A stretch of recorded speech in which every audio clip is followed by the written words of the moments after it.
I'm Leo. And if there were an Olympic sport for being chronically single, I'd have the gold medal, the podium, and a sponsorship deal. I was just your average 9to5 office drone with a face that wasn't bad, but apparently, I had the romantic lifespan of a mayfly. Every date I went on ended within 72 hours. My record was a girl who checked her watch during appetizers and realized she had a sudden appointment with her cat. Then, it happened. The big one. I was finally heading to a blind date, a fresh start. I was crossing the street, practicing my I'm a charming, stable guy smile in a shop window, when a truck decided it didn't like my face. Lights out. Game over. Or so I thought. I woke up feeling like a giant had used my stomach as a stress ball.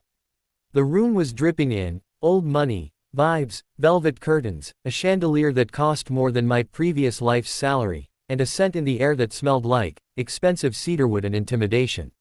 You're finally awake. Stop faking it. The doctor said the fainting spell was just a lack of nutrition, which is pathetic considering how much I pay for the chef. I bolted upright, only to be hit by a wave of nausea. Standing at the foot of the bed was a man who looked like he'd been carved out of a block of mean billionaire marble. Sharp jawline, eyes like ice, and a suit that didn't have a single wrinkle. Who the hell are you? I croaked. And why do I feel like I swallowed a bowling ball? The man's eyebrow twitched. I'm William, your husband. Though, mistake is a more accurate term. And you feel like that because you're 3 months pregnant, Leo. Don't tell me you've developed amnesia to go along with your thirst for my family's bank account. Pregnant. Husband. Leo. I scrambled to the bathroom, locked the door, and stared into the mirror. It was me, mostly. I looked softer, my skin was glowing, probably the hormones, and when I lifted my shirt, there it was. A tiny, unmistakable bump. Wait, I whispered to my reflection. I'm a guy. I'm a straight guy. Where is the, I checked. Everything was there, but my brain suddenly downloaded a world manual. ABO World Basics. Alphas, the bosses. Betas, the normal people. Omegas, the ones who get pregnant. Regardless of gender. Current status, I am an omega. I had a one-night stand with alpha jerk William. His family forced him to marry me because of the baby. I sat on the cold marble floor of the bathroom. I should be panicked. I should be crying. But then I looked at the gold-plated faucets and the heated towel rack.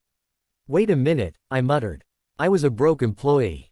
Now I'm a trophy wife with a black card and a husband who looks like a supermodel, even if he is an ass. And all I have to do is carry this, mini bosses for 6 more months. I stood up, wiped my face, and smirked. The real Leo was a shy, crying mess who let William walk all over him. Me. I've survived 3-day dating streaks and corporate layoffs. I'm going to make this alpha wish he'd stayed a bachelor. I walked back out into the bedroom. William was looking at his watch, looking ready to leave for the office. I'm leaving, William said coldly. Don't bother me unless the house is on fire or the doctor calls. Oh, Willie, I said, putting on my best, fragile, voice while plopping back onto the bed. I think the house is on fire. In my stomach. It's the baby. He's craving something very specific. William paused, his hand on the door handle. It's a fetus, Leo. It doesn't have cravings yet. It does. He told me, I chirped, rubbing my belly dramatically. He's an alpha's son, isn't he? He's very demanding. He wants spicy crawfish from that place 2 towns over. And he wants you to peel them. The smell of my own hands peeling them would make me vomit on these $2,000 sheets. Are you insane? William snapped. I'm pregnant, I corrected him with a wink. And the doctor said stress is bad for the baby. Do you want your heir to be born with a frown because his daddy wouldn't buy him crawfish? Think of the scandal, William. Billionaire alpha starves unborn child. Just then, the door swung open. A flamboyant man in a lime green vest burst in. Jasper, William's cousin and the family's resident gossip monger. Did I hear scandal? Jasper gasped, holding a latte like a holy relic. Oh, Leo, you look rounder. William, darling, why are you hovering? You look like you're about to bite him. He's being ridiculous, William growled. I'm being hormonal, I sobbed loudly, fake crying into a pillow. Jasper, he yelled at me. My scent is becoming bitter from the sadness. Can you smell it? It's like sad lemons. I couldn't actually control my scent yet, but they didn't know that. Jasper turned on William, horrified. William, an Omega's scent is the window to the soul. Do you want a sour lemon baby? Fix it. Get the crawfish. William looked between my fake sobbing form and Jasper's judging eyes. His eye was twitching violently. Fine, William hissed. I'll send a driver. No, I muffled into the pillow. The baby wants daddy to go. The driver's aura is too. Beta. 2 hours later, the CEO of the world's leading tech conglomerate was sitting at my bedside, a plastic bib tucked into his designer shirt, peeling spicy crawfish with a look of pure, unadulterated hatred. Is this satisfactory? William asked, dropping a piece of meat into my bowl. A little more salt on the next one, Willie Bins, I said, lounging back like a king. And when you're done, my feet feel a bit swollen. You know what the World Manual says about alpha pheromones and foot massages, right? William froze. I am not massaging your feet. Jasper. I called out toward the hallway. I'll do it. William barked, grabbing a bottle of lotion like it was a weapon of war. As he began to awkwardly rub my feet, his cold, rich alpha aura shattering into a million pieces, I realized transmigrating wasn't so bad after all. I might be a guy, and I might be pregnant, but I've finally found a relationship that's going to last longer than 3 days. Being a pregnant Omega is usually described in novels as being a fragile wildflower. Apparently, I am a cactus. A cactus that has been caffeinated and given a black card. It had been 2 weeks since I forced William to become my personal crawfish peeler. My belly was slightly more prominent, but my ego, that had doubled in size. I was currently lounging in the garden, wearing a silk robe that cost more than my old apartment's yearly rent, when Jasper came sprinting toward me, his lime green tie flapping in the wind. Leo. Oh, my sweet, naive, round Leo. Jasper gasped, clutching his chest. I have tea. Burning hot, tongue scalding tea. I popped a gourmet grape into my mouth. Spill it, Jasper. If it's about William's socks not matching his suit, I already know. I hid all his black socks to see if he'd wear the neon pink ones I bought. No, Jasper hissed, leaning in. William was seen at the Silver Cent Cafe. With Cynthia. The name hit my brain like a targeted ad. Cynthia. The white moonlight of the original novel. A dainty, high-class Omega who smelled like jasmine and fake innocence. She was the one William actually liked while he treated the real Leo like a stray cat. So, I said, my eyes narrowing. The husband is out having coffee with a jasmine-scented side dish while I'm here growing his hair. And he thinks I'm just going to sit here and knit tiny socks. Leo, where are you going? Jasper cried as I stood up with the grace of a predator. Who just heard a twig snap. To collect my trash, I said. And by trash, I mean my husband. I didn't just walk into the cafe, I invaded it. I was wearing a maternity shirt that said, I'm eating for two, he's paying for everything, in sparkly rhinestones.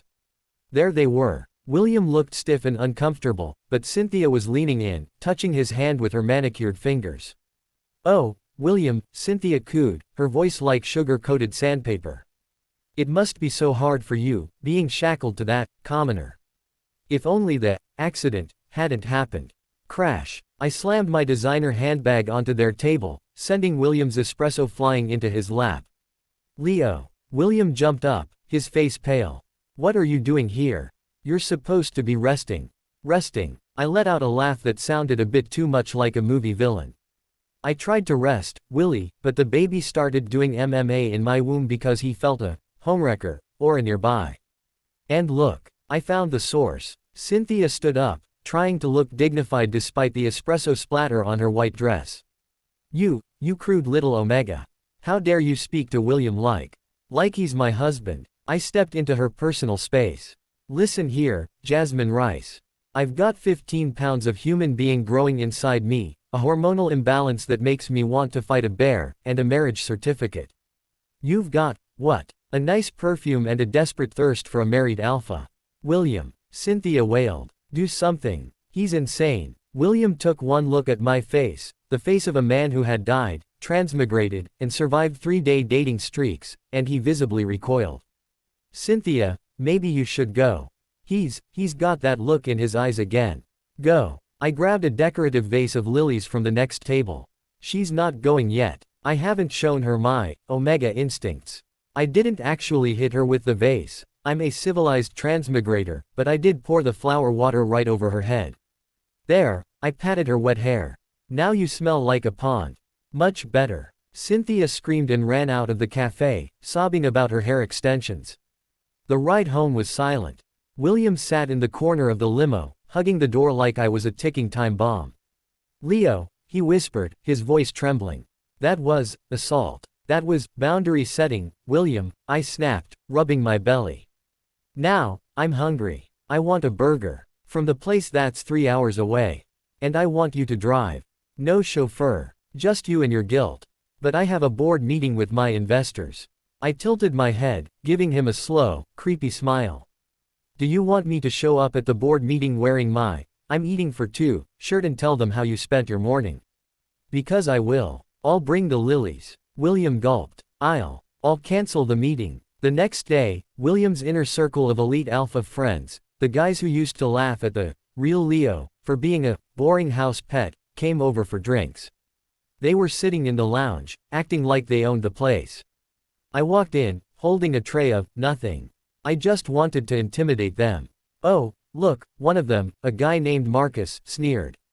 The little wife is out of bed. Hey, Leo, get us some more ice, would you? The help is slow today. The room went silent. William looked at Marcus like he was watching a man walk into a lion's den wearing neat trousers. Marcus, William whispered. Shut up. Don't. What? Marcus laughed. He's just an Omega. I walked over to Marcus. I didn't say a word. I just leaned down, stared directly into his soul with a dead-eyed grin, and slowly crushed a lemon in my bare hand, letting the juice drip onto his expensive shoes. The ice machine is broken, I whispered, my voice sounding like it came from the basement of a haunted house. Just like your jaw will be if you talk to me like that again. I'm pregnant, Marcus. I can claim temporary insanity in court. No one will believe a fragile Omega like me could hurt a big, strong alpha like you, until it's too late. I let out a low, guttural chuckle and turned to William. Willie, I need a foot soak. Use the expensive salts. Now. William jumped up so fast he knocked his chair over. Yes. Immediately. Right away, Leo. The alphas sat in stunned silence as their king, William scurried after me like a frightened puppy. Is he possessed? Marcus whispered, looking at his lemon-soaked shoes. He looked like he wanted to eat my liver. He's not an Omega, another friend whispered, shaking. That's a demon in a maternity smock. William isn't a husband anymore, he's a hostage. Upstairs, as William knelt by the tub, carefully checking the water temperature with a thermometer to make sure it was exactly 38 carat circ. C, I leaned back and sighed. You missed a spot on the heel, William, I said. Sorry, Leo, the most powerful alpha in the city muttered, scrubbing harder. Please don't look at my friends like that again. Marcus is still crying in the hallway. If you had told my past self, the one who died over a lukewarm cup of coffee on the way to a failed date, that I'd one day have a billionaire alpha scrubbing my bathroom tiles with a toothbrush, I'd have asked for the name of your therapist. But here we are. I was currently in my nesting phase. According to the ABO manual for dummies, Omegas get an irresistible urge to build a safe space for the baby. Most Omegas buy soft blankets and scented candles. I bought 5 tons of industrial-grade plastic balls. William was in the middle of a high-stakes video conference with investors from Tokyo. He was looking sharp, his scary alpha persona back in full swing, until the door to his home office creaked open. I walked in, followed by 4 delivery men carrying massive bags of primary-colored plastic spheres. Leo, William whispered, covering his microphone with a trembling hand. I am saving the company's stock price. Please, just for 20 minutes, be a normal person. The baby doesn't care about stocks, Willie, I said, pointing to the corner of his mahogany-clad office. He feels uncontained. He needs a sensory-rich environment. Men, dump them right there. Whoosh. Thousands of red, blue, and yellow balls cascaded across the expensive Persian rug. One bounced off William's head. Is that a child laughing? A Japanese investor asked through the computer speakers. No, William said, his face turning a shade of purple that matched the plastic balls. That's my Omega. He's redecorating. I dove into the pile, disappearing for a second before popping my head out like a gopher. William, I lost my phone in the pit. Come find it. The radiation could affect the air. I am in a meeting. William roared, finally snapping. I didn't yell back. I did something worse. I did the trembling lip. Oh, I see, I whispered, my voice cracking perfectly. The company is more important than our little peanut. I'll just dig through these jagged, dangerous plastic edges myself. If I pull a muscle in my lower back, don't worry about it. I'll just limp to the hospital alone. Jasper, tell the press William prefers quarterly reports to his son's safety. William's eyes went wide. He looked at the screen, then at me. Gentlemen, he said to the billionaires on the screen, I have to go. There is a crisis in the ball pit.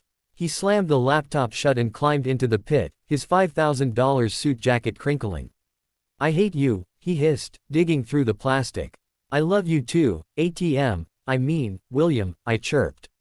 A week later, William's mother, the Dowager Duchess of Meanness, insisted on a gender reveal party. She arrived with her entourage of snobby alpha relatives and beta socialites, all of whom looked at me like I was a smudge on a diamond. Leo, she said, looking at my I'm the boss maternity hoodie through her lorgnette. I hope the child inherits William's discipline. We wouldn't want a frivolous heir. Oh, don't worry, mother-in-law, I said, grinning. I've planned a very special reveal. Everyone, please, take a seat in the garden. I had set up a giant screen. Everyone expected pink or blue glitter. Instead, they got a PowerPoint presentation. Slide 1, the reason we are here. It was a grainy photo of the one-night stand hotel receipt. The guests gasped. William looked like he wanted to dissolve into the grass. Now, I said, holding a microphone. Before we find out if it's an alpha or an omega, let's talk about the support system. Here we have Aunt Beatrice. I pointed to a sour-looking woman. Last week, she told the gardener I was a gold-digging incubator. Beatrice, darling, the baby heard you through the abdominal wall. He's decided your inheritance should be donated to a cat sanctuary. How dare you? Beatrice shrieked. And Uncle Robert. I swiped to the next slide, which was a hidden camera shot of Robert stealing a bottle of William's vintage scotch. The baby says you're cut off. Leo, stop this. William whispered, trying to grab the mic. Quiet, servant. I'm revealing. I pushed him away. Now, for the gender. If it's a boy, William has to wear a maid outfit for a week. If it's a girl, he has to wear it for 2 weeks because girls need more nurturing environments. That's not how a gender reveal works. William cried. I pulled a string. A giant balloon popped, and out fell. Nothing. Just a small note that read, it's a human. Now go get me some pickles. The silence was deafening. William's mother looked like she was having a stroke. Leo, William groaned, burying his face in his hands. Everyone is staring. My reputation is in the trash. I am the laughingstock of the high society. I walked over and patted his cheek. Reputation is temporary, William.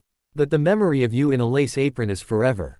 Also, I'm bored. Take me home and read the baby the financial news until we both fall asleep. Later that night, the fearsome William was tucked into bed, on the floor, because I told him the bed felt too crowded, with my 10 pregnancy pillows. William, I whispered. What now, Leo? Do you want a moon rock? Should I fly to NASA? No, I said, looking at him. For a second, I felt a tiny spark of something. Maybe it was the hormones, or maybe it was just the comedy of seeing a billionaire sleeping on a yoga mat. You're actually not a bad alpha.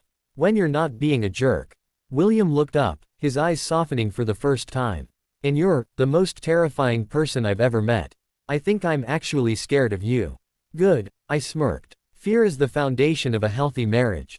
Now, get up. I think I smelled a taco from a truck 3 miles away.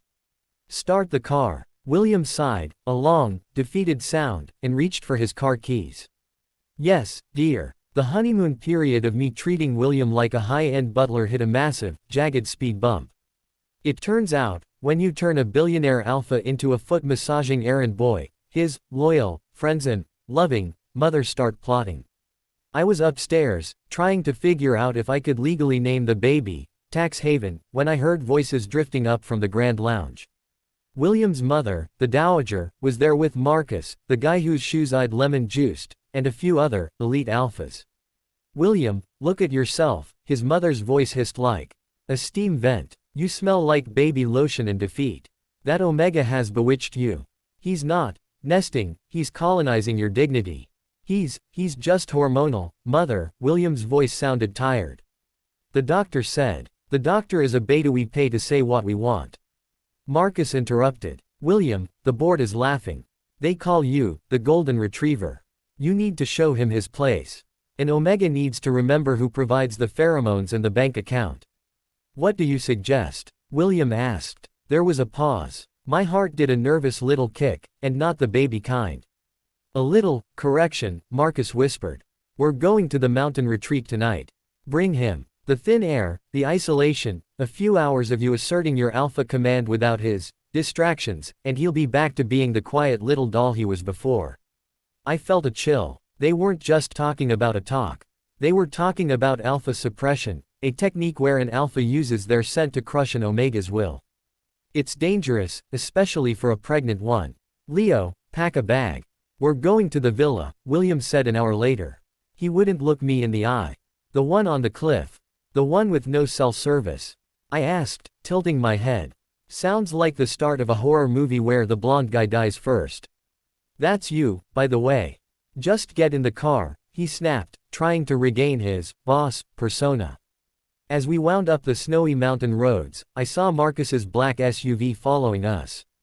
My straight guy instincts, honed by years of watching true crime documentaries, were screaming.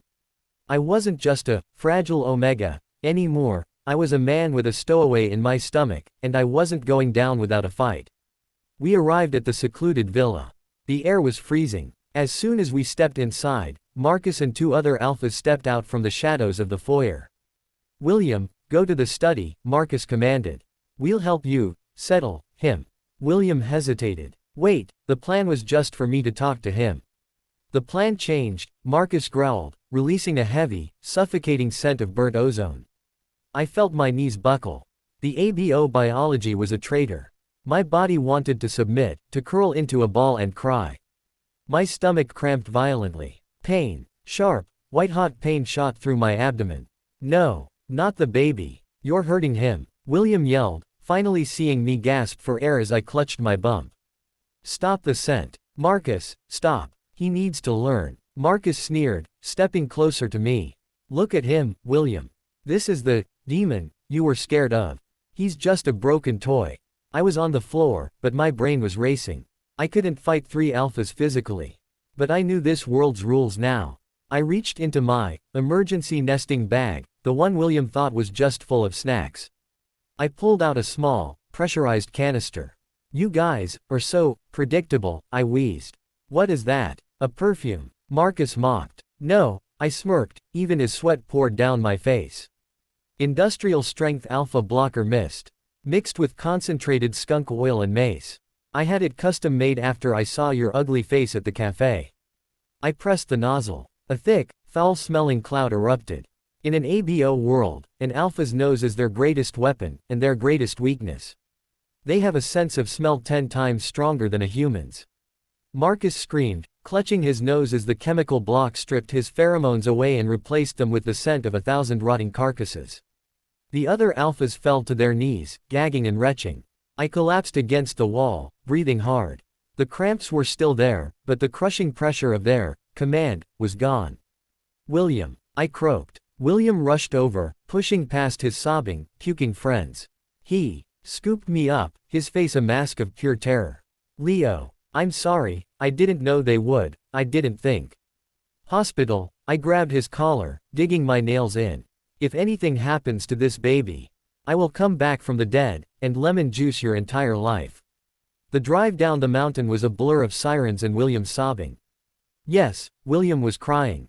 The cold alpha was hyperventilating over the steering wheel. Hours later, I was hooked up to an IV.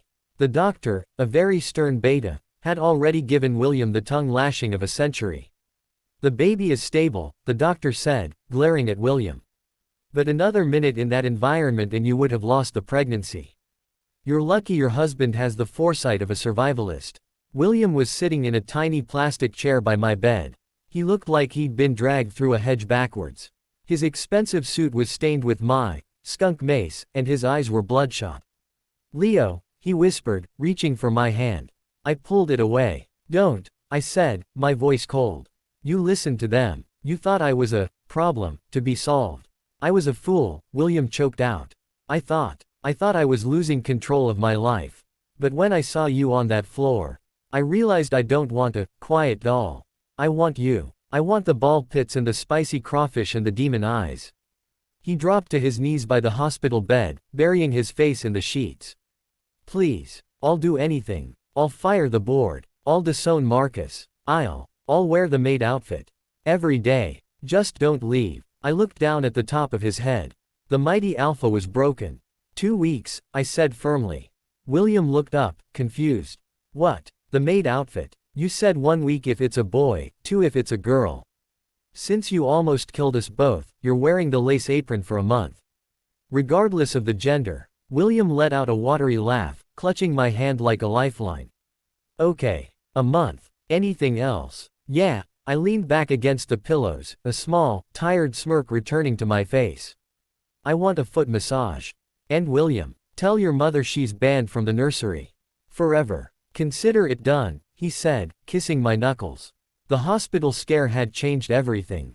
William went from reluctant husband to security guard butler shadow. He took my ban on his mother seriously. He had the locks changed on the mansion and told her that if she wanted to see the heir, she'd have to pass a background check and a psychiatric evaluation, both conducted by me. But a debt is a debt. And the maid outfit debt had come due. William was hosting the annual Founders Brunch. This wasn't just breakfast, this was where the city's elite decided who got funded and who got ruined. The dining hall was packed with alphas in charcoal suits and omegas dripping in pearls. The heavy oak doors opened. William walked in to greet his guests. The clinking of silverware stopped. A tray of champagne flutes shattered on the floor. William, the CEO of the year, was wearing his standard white dress shirt and silk tie, but over it, he wore a frilly, black and white lace apron with a heart-shaped pocket. Around his neck was a delicate lace choker, and on his head, a tiny, ridiculous maid's headband. "Welcome," William said, his face a vibrant shade of beetroot. "Please, help yourselves to the omelets."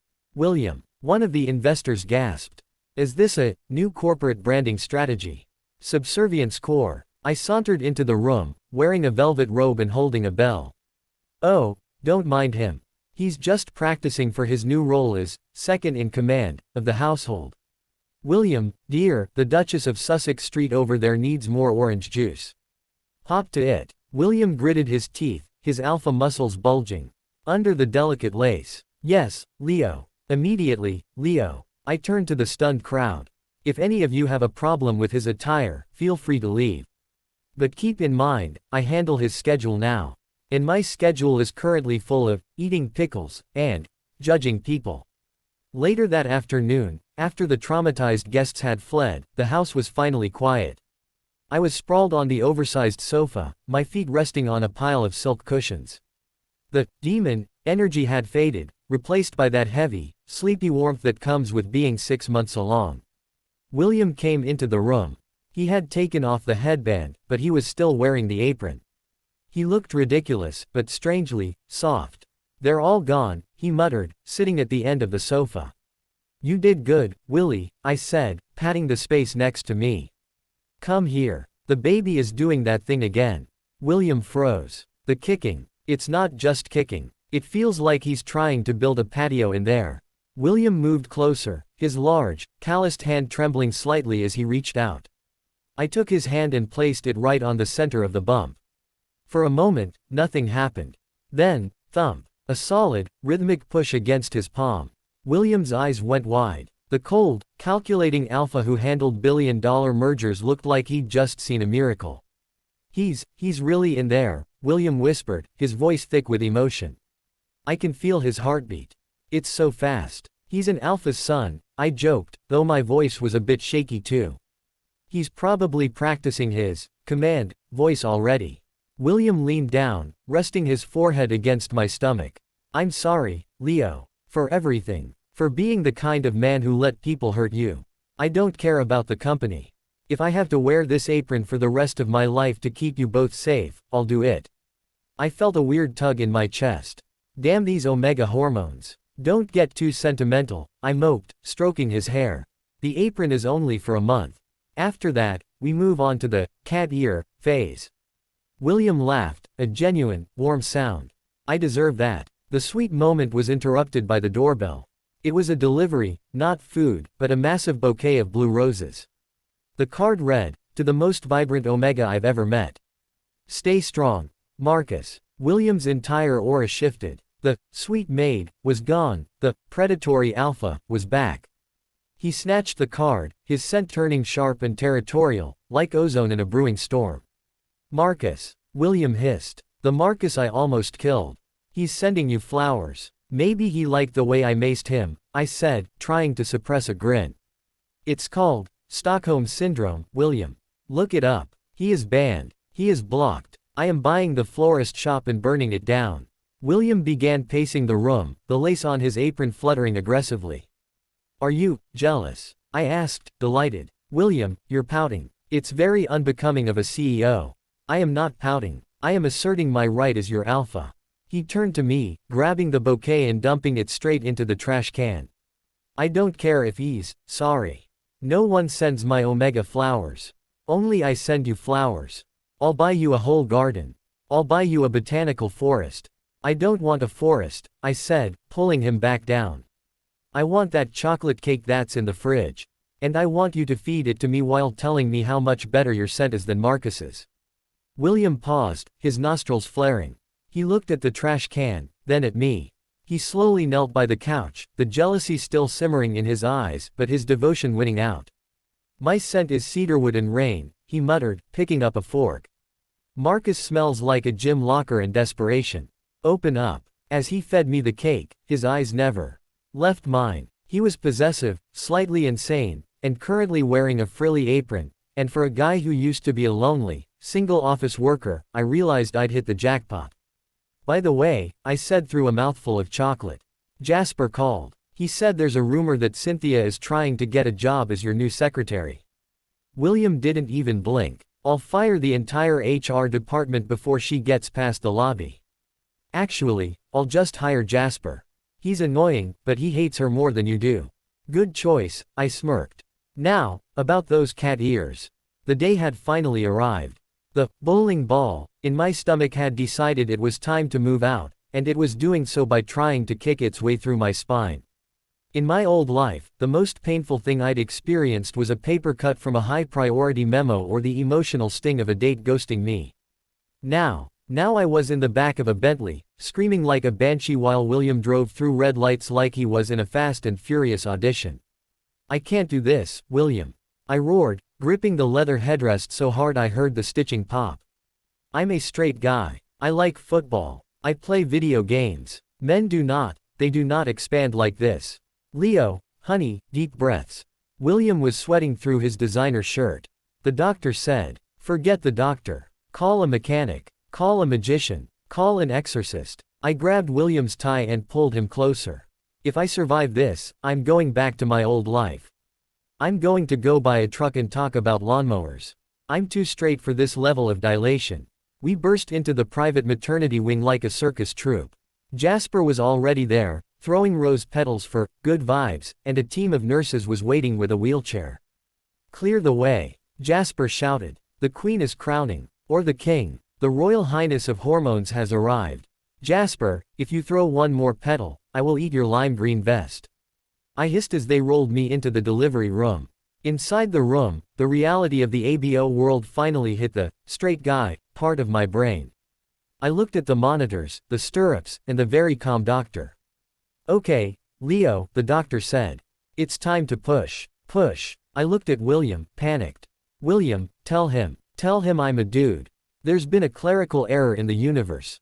I was just a normal employee who wanted a second date, and now I'm about to produce a human being. This violates the laws of physics." William was holding my hand, his face pale. "Leo, you're doing great. Just think of it as a very intense workout. Like a superset for your soul. A workout. I'm not bench pressing, William, I'm decompressing. The next hour was a blur of high-octane comedy and sheer terror. I insulted William's entire lineage, told the doctor his haircut was mid, and at one point, I tried to negotiate with the baby. Listen, kid, I yelled at my own stomach. If you come out right now, I'll buy you a Ferrari. I'll give you William's black card. Just use the exit politely.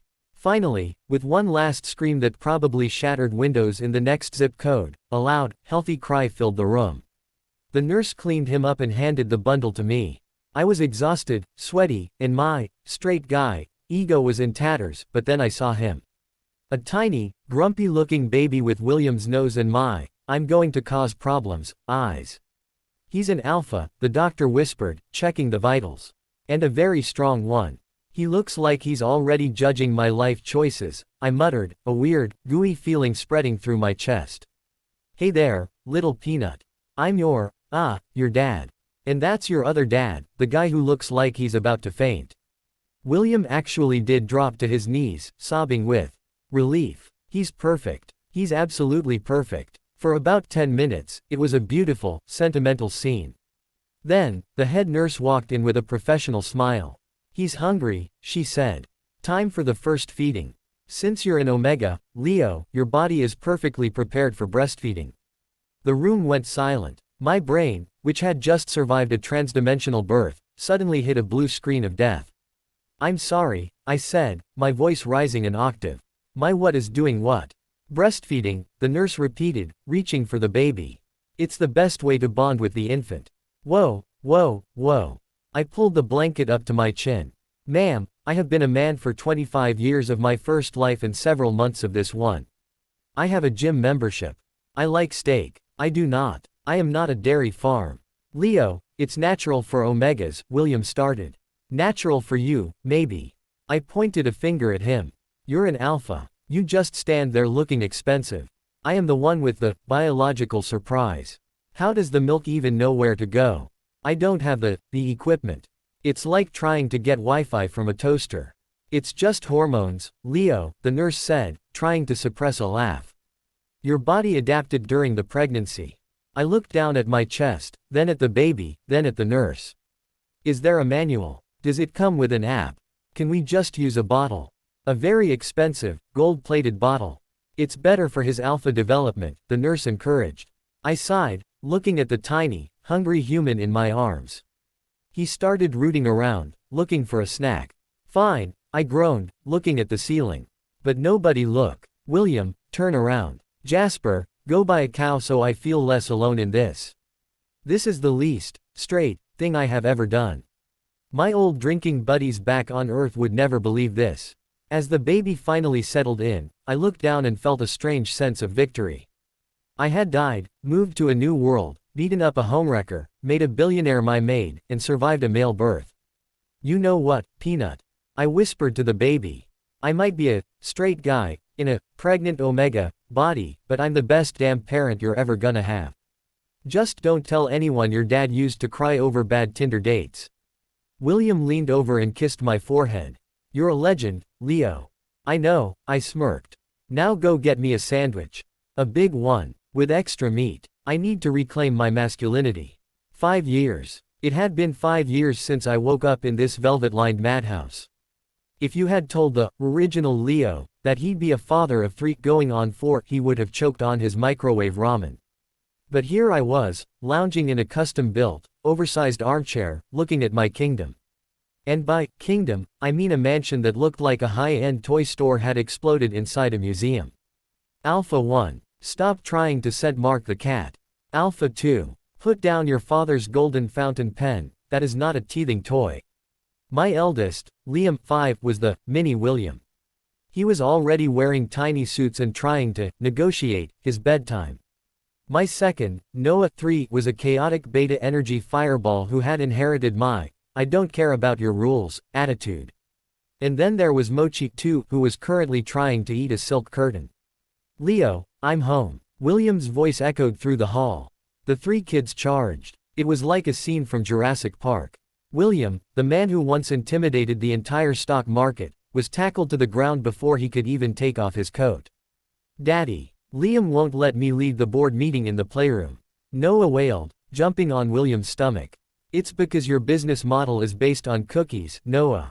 It's unsustainable. Liam argued, adjusting his clip-on tie. William looked up at me from the floor, a toddler hanging off his neck. Help me. Sorry, Willie, I said, rubbing my very prominent, 6-month pregnant belly. The general is off duty. The new recruit is currently practicing his kickboxing on my bladder.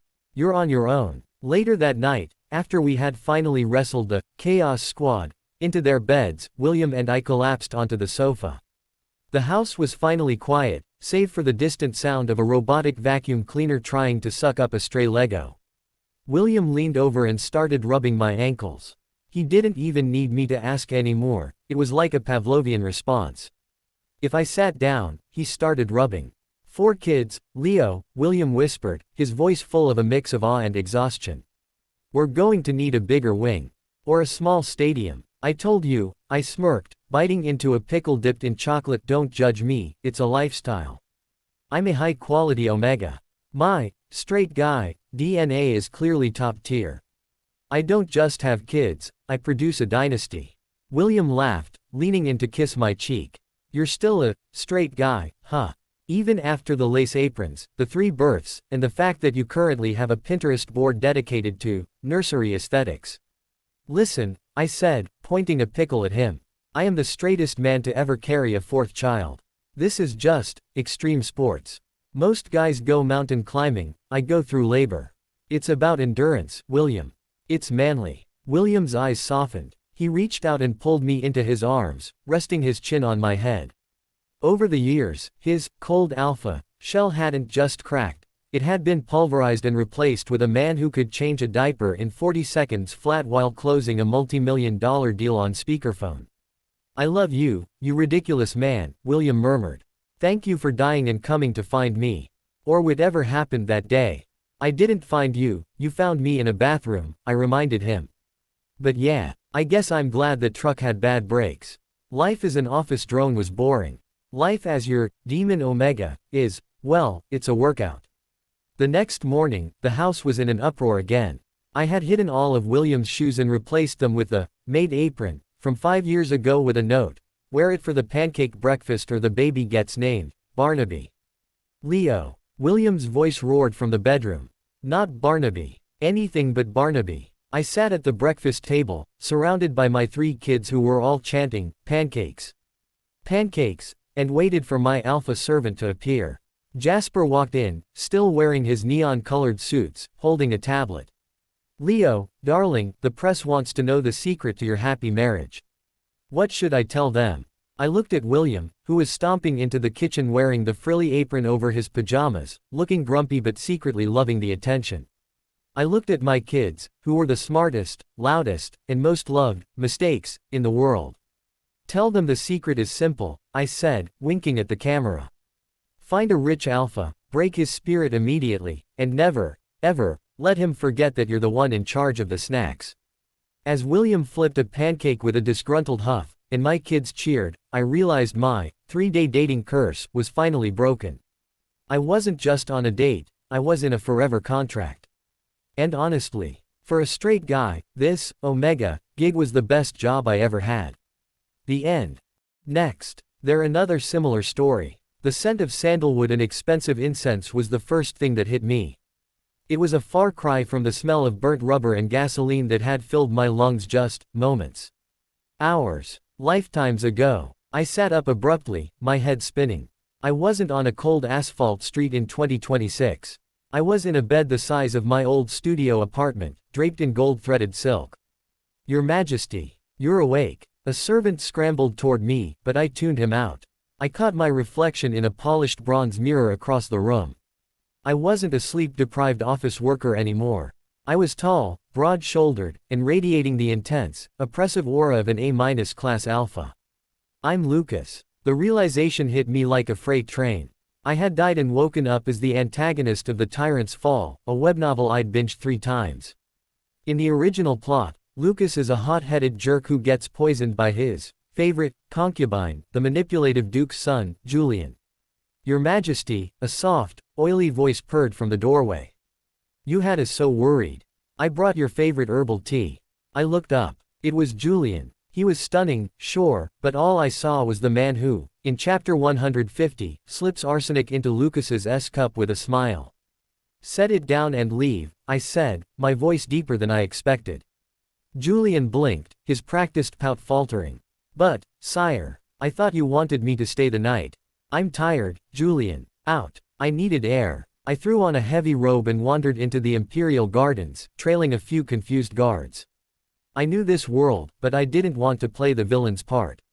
I wanted to find the one character who had broken my heart while reading, Alex. In the book, Alex was a low-ranking Omega concubine, sent as a political peace offering. Lucas hated him because Julian framed Alex for theft and sabotage. Alex died in the dungeons, cold and alone, before the halfway point of the novel. I turned a corner and saw him. He was sitting by a small koi pond, wearing a thin, worn robe that barely protected him from the evening chill. He was pale, too pale, and his wrists looked like they might snap in a stiff breeze. He was gently dipping a finger into the water, a small, innocent smile on his face as the fish nibbled at him. My heart didn't just skip a beat, it did a full marathon sprint. Alex, I whispered. The boy jumped, nearly falling into the pond. He scrambled to his feet, keeping his head low, his entire body trembling. Why, Your Majesty? Please forgive this servant. I didn't mean to be in your path. He dropped to his knees, pressing his forehead against the dirt. Please don't punish the servants for my mistake. My chest tightened. How much had the old Lucas terrified him? Get up, I said softly. Please. I'll go back to the North Pavilion immediately, Alex whimpered, his voice small and shaky. I won't let you see my face again. I stepped forward and knelt in the dirt right in front of him. The guards gasped behind me, but I didn't care. I reached out and gently took his chin, tilting his head up. His eyes were wide, misty with unshed tears, and his scent, lilies and fresh rain, was faint but intoxicating. Why are you shaking? I asked, my voice dropping to a low, soothing hum. I am a nuisance, Alex whispered.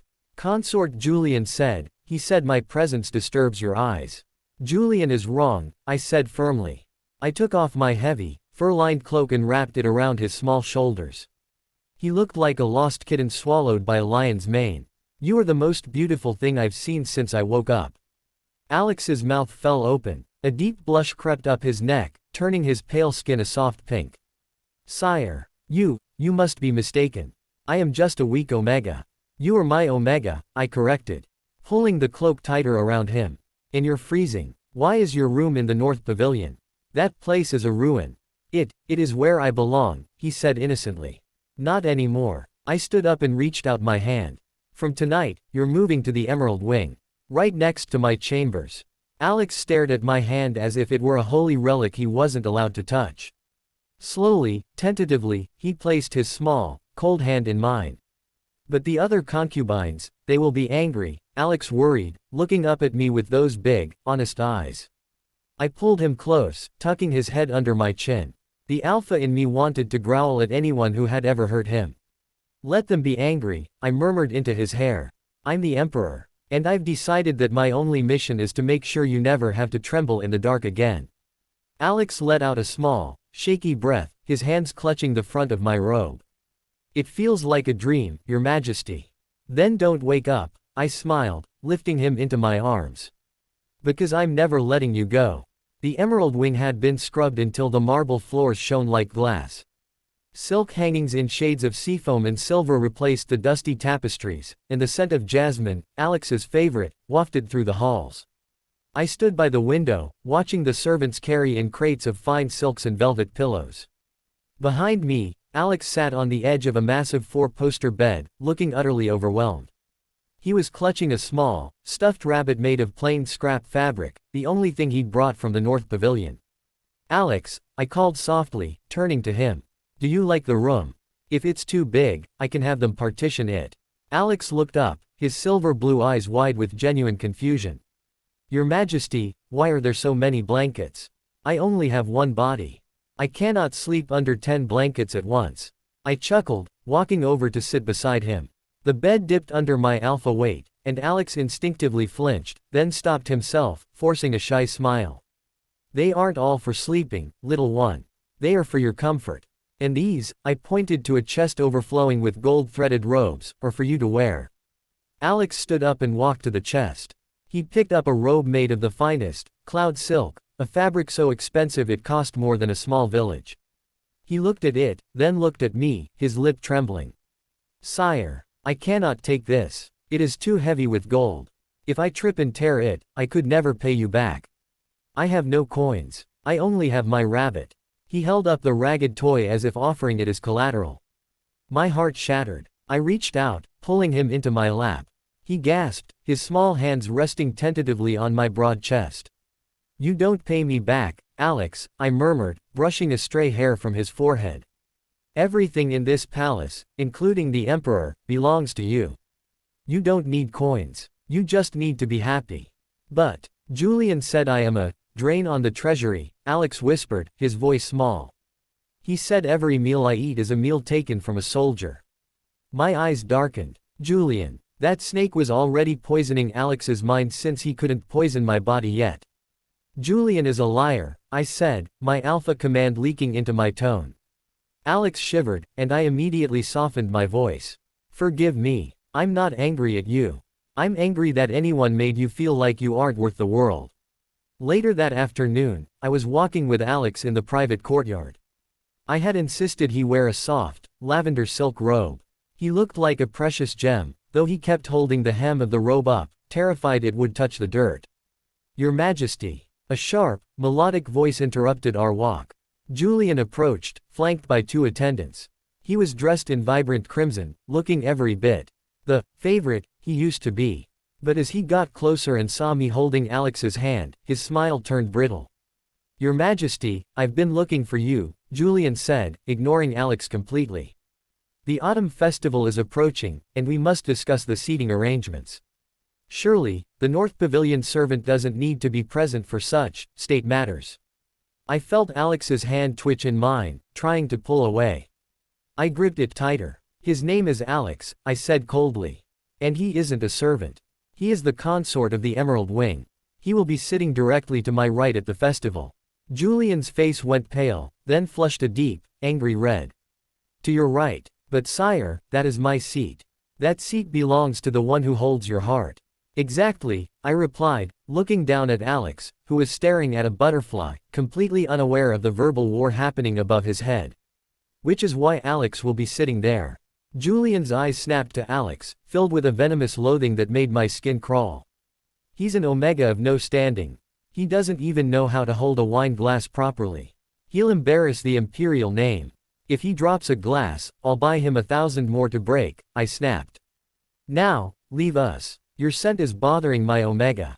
Julian gasped, a humiliated tear pricking his eye.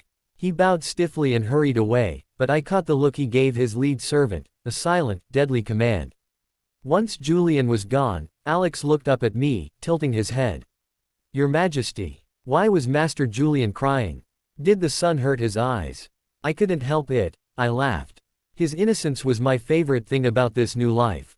I leaned down, pressing my forehead against his. He's just frustrated, Alex. Don't worry about him. I don't want anyone to be sad because of me, Alex said softly, reaching up to touch my cheek. His fingers were finally getting warm. You are so kind to me, sire. In my dreams, the emperor was always shouting, but you smell like home. My breath hitched. I pulled him into a deep embrace, burying my face in the crook of his neck. The scent of lilies was stronger now, a sign that he was finally starting to feel safe, to feel mine. I will never shout at you, I promised, my voice muffled against his skin. I will build a wall around you that no one can climb. I'll give you the moon if you ask for it. Alex giggled, a sound like tiny silver bells. I don't need the moon, Lucas. It's too high up. I just want to stay here. With you. He used my name. He didn't even realize he'd done it, but it felt better than any title I'd ever held in my past life or this one. Then stay, I whispered. Forever. As we walked back to the palace, I noticed Julian's servant whispering to a palace guard near the kitchens. I knew the plot was coming. They would try to frame him, or worse. But they forgot one thing. I've read the book. I know every trap they're about to set. And this time, the villain, Emperor is playing for the other team. The grand hall was suffocatingly opulent, dripping in gold and the heavy scent of lilies, my attempt to make the space feel like Alex's home. But the atmosphere was anything but peaceful. It was the night of the Mid-Autumn Banquet, the very event where, in the original novel, Julian began his slow poisoning of the Emperor. Tonight, however, Julian had a different poison in mind: slander. I sat on the dragon throne, my hand resting protectively over Alex's smaller one. He looked breathtaking in robes of shimmering white silk, pinned with emeralds that matched my own. He was nibbling on a honeyed pear, his eyes wide as he watched the acrobats. "Is it tasty, Alex?" I whispered, leaning close enough to catch the sweet scent of his skin. "It is like eating a cloud made of sugar, Lucas," he whispered back, his cheeks dusting pink. He still hadn't quite grasped that he was the highest-ranking Omega in the room. To him, he was just a boy being fed well for the first time. Suddenly, the music screeched to a halt. "Your Majesty! A tragedy!" Julian cried out, stumbling into the center of the hall. His eyes were red-rimmed, his hair artfully disheveled. "The tears of the goddess, the sapphire pendant given to me by your late mother, it's gone. Stolen from my vanity." The court erupted in whispers. That pendant was a national treasure. I felt Alex's hand go cold in mine. "A sapphire," he murmured, "like the blue stone in the little box." My stomach dropped. "What box, Alex?" Before he could answer, Julian pointed a trembling finger at the Emerald Wing's head attendant. "I saw him. I saw your personal servant, Alex, sneaking near my chambers this morning." "Your Majesty, surely this commoner wouldn't dare," but perhaps he didn't know the value. I didn't take anything," Alex gasped, standing up so quickly he nearly tripped on his robes. "Lucas, I promise. I only went to the gardens to find a ladybug." "Search the Emerald Wing," Julian shrieked, his voice laced with fake heartbreak. "If it is there, the law is clear. Theft of a royal heirloom is punishable by the loss of a hand." Alex let out a small, terrified sob, his knees giving out. I caught him before he hit the floor, pulling him into my lap right in front of the entire court. He buried his face in my chest, shaking violently. "Shish, I've got you." I stepped into my alpha aura, letting a wave of calm, heavy pressure wash over the room. "No one is touching his hands. Not while I'm breathing. Guard," I barked. "Search the Emerald Wing as requested. But also, search Julian's private study. Specifically, the loose floorboard under his prayer mat." Julian's face went from pale to ghostly white. "Sire, why would you? I am the victim here." "Are you?" I asked, my voice dangerously smooth. I remembered this plot point from chapter 42. In the book, Julian hides the gem in Alex's room, but in my memory, I knew he always kept a backup stash of stolen items in his own study to frame others later. 10 minutes of agonizing silence passed.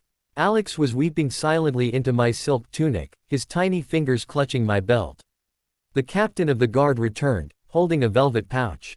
"Your Majesty, we found the sapphire. It was hidden in a secret compartment in Consort Julian's desk, along with a bottle of unidentifiable tasteless powder." The court gasped. The powder was the arsenic he intended for me. Seeing his plan crumble, Julian did the only thing a manipulator knows how to do: he pivoted. He threw himself at my feet, crawling toward my throne, ignoring the guards' drawn swords. "Your Majesty, it was a mistake. I did it because I was lonely." He reached up, trying to touch my knee, his eyes shimmering with practiced lust. "You haven't visited me in weeks. You used to love my scent, remember? You said I was the only one who understood the weight of the crown." He leaned in, his voice dropping to a sultry bedroom whisper that reached only my ears. "Lucas, forget this boring little rabbit. He doesn't know how to please an alpha like you. Come to my palace tonight. I'll make you forget the whole world. I'll be your favorite again, better than before."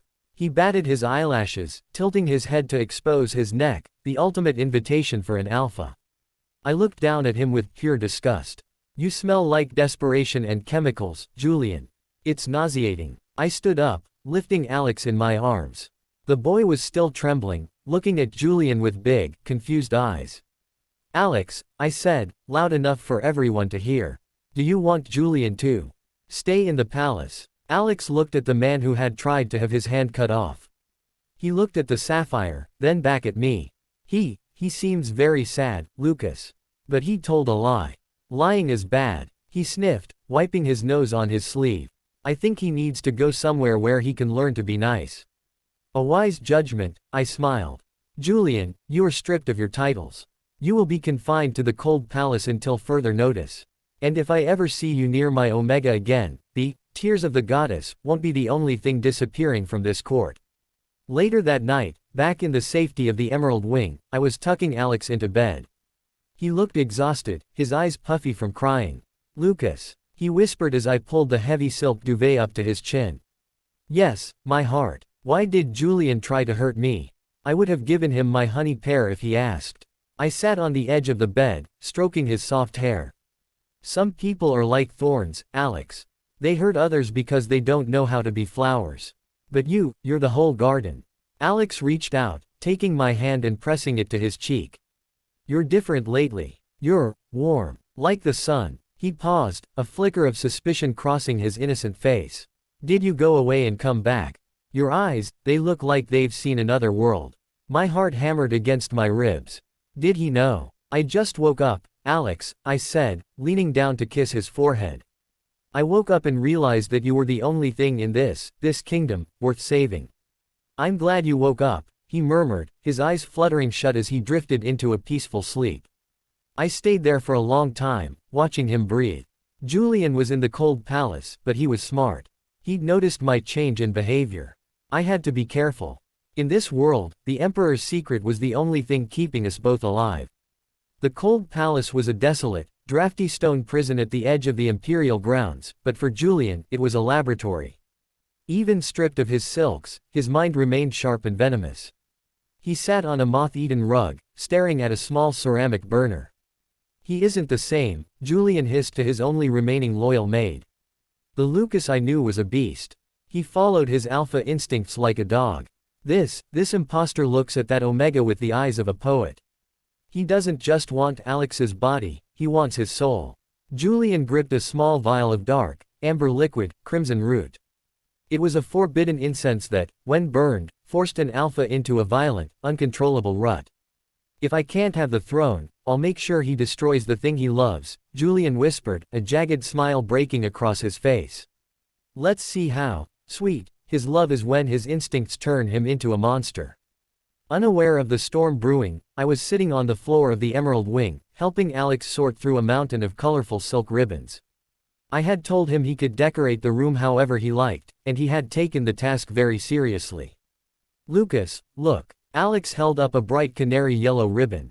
It's like the sun. Can we tie it to the bedposts? Whatever you want, Alex, I said, leaning back on my elbows. I felt more at peace in this fictional world than I ever had in my real one. You can turn the whole palace yellow if it makes you smile. Alex giggled, scurrying over to the bed. But as he climbed up, he paused, his nose wrinkling. Lucas, do you smell that? It's like burnt sugar and old copper. I sat up straight. My alpha senses, usually under my control, suddenly flared. A heavy, cloying sweetness began to fill the room, creeping in through the floor vents. My heart began to hammer against my ribs, not with love, but with a primitive, soaring heat. Alex, get back, I growled, my voice cracking. Lucas, your eyes, they're turning red, Alex said, his voice trembling. He dropped the yellow ribbon and stepped toward me, reaching out a hand. Are you sick? Let me help. Don't touch me, I roared, backing away until my spine hit the cold stone wall. The crimson root was working. My vision blurred. Every nerve in my body was screaming at me to claim, to bite, to tear. My alpha instincts didn't see the innocent boy I loved, they saw an Omega, and they wanted to dominate him. Your Majesty. Alex's eyes filled with tears. He didn't understand. He thought he had done something wrong. Did I stay too close? I'm sorry, Lucas. Please don't be mad. He took another step, the scent of his fear, sweet lilies and sharp ozone, hitting me like a physical blow. It was the ultimate trigger. Fight it, Lucas, I screamed at myself in my head. You aren't a character in a book.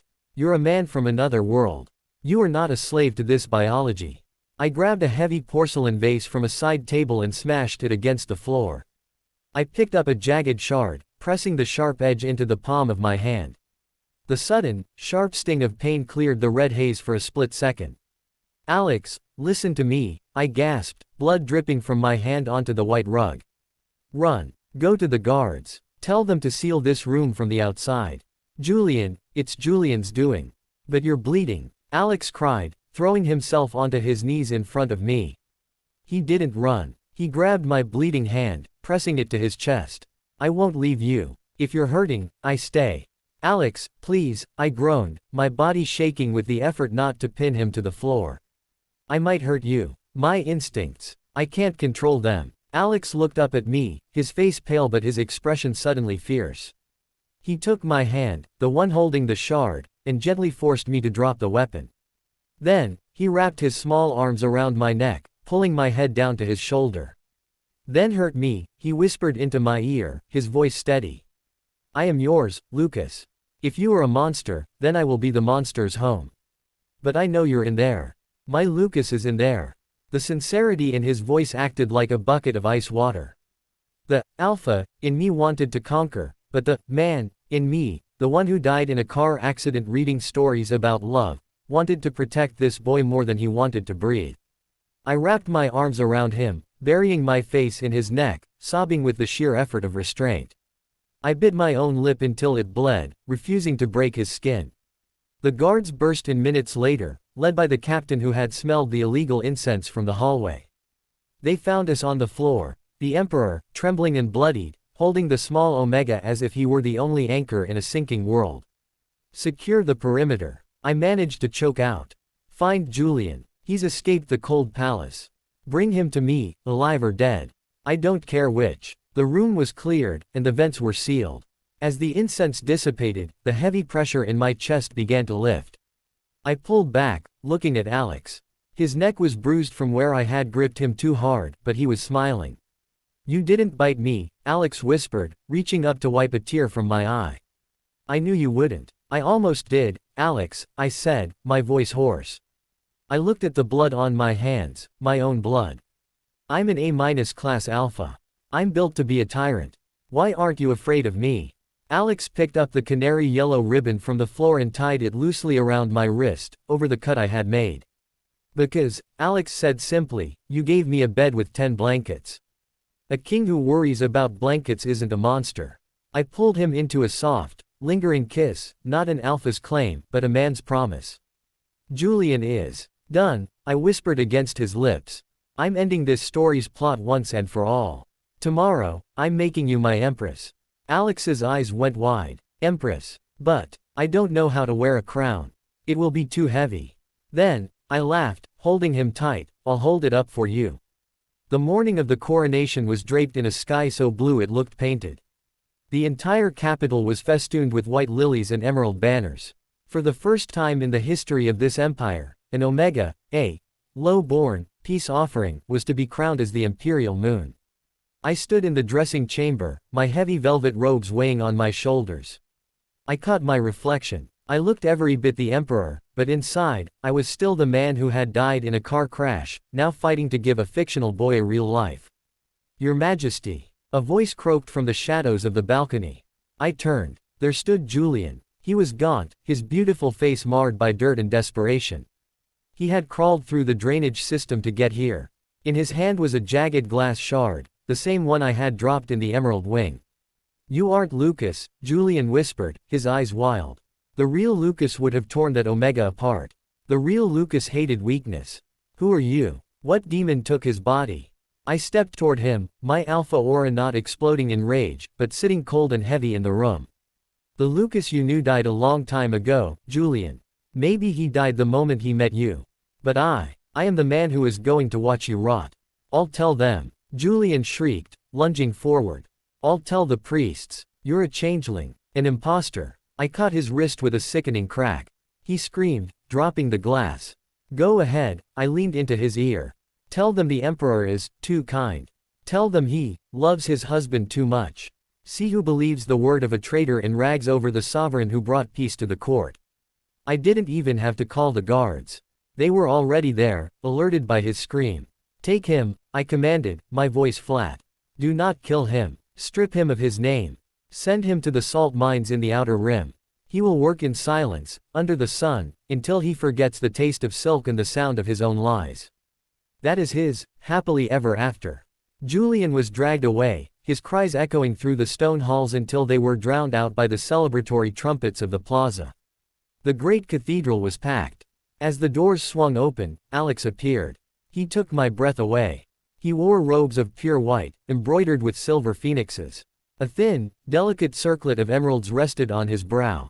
He looked small, but as he walked down the long aisle toward me, he didn't tremble.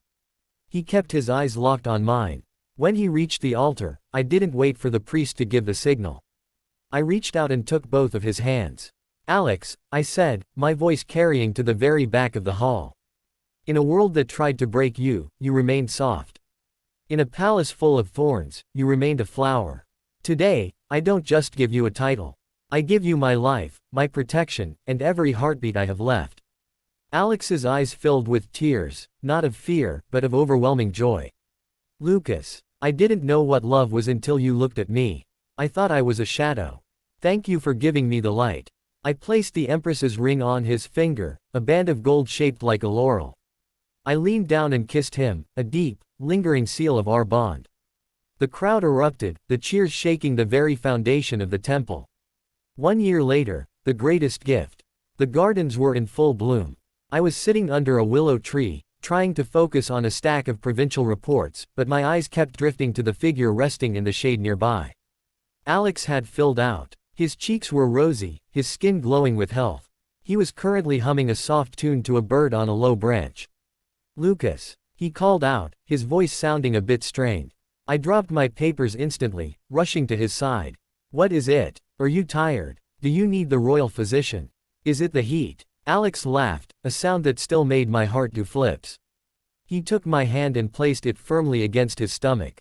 No, silly Alpha, he whispered. I think the little bird is kicking. I froze. My hand felt a tiny, rhythmic thump against my palm. My eyes widened as I looked at Alex's slightly rounded belly. In this world, male omegas were rare, and their pregnancies were considered a divine blessing. Is that? I choked up, my vision blurring. Alex, is that R? The physician confirmed it this morning, Alex said, leaning his head against my shoulder. A little prince or princess. An A-class alpha like his father, or maybe a sweet omega like me. Does it matter? It doesn't matter at all, I whispered, pulling him into my lap and cradling his stomach with both hands. As long as they have your heart, they'll be perfect. I looked up at the sky, thinking of the normal guy I used to be, the one who died on a rainy street in 2026. I had transmigrated into a tragedy, but together, we had rewritten it into a fairy tale. I love you, Alex, I murmured into his hair. And I love you, my emperor, he replied, closing his eyes in total, blissful safety. In the distance, the bells of the palace chimed, signaling the start of a new era. The tyrant was gone, the villain was exiled, and the emperor was finally, truly, home. The end. I hope you like the story. Please like and subscribe, and tell your opinion about story in comment box.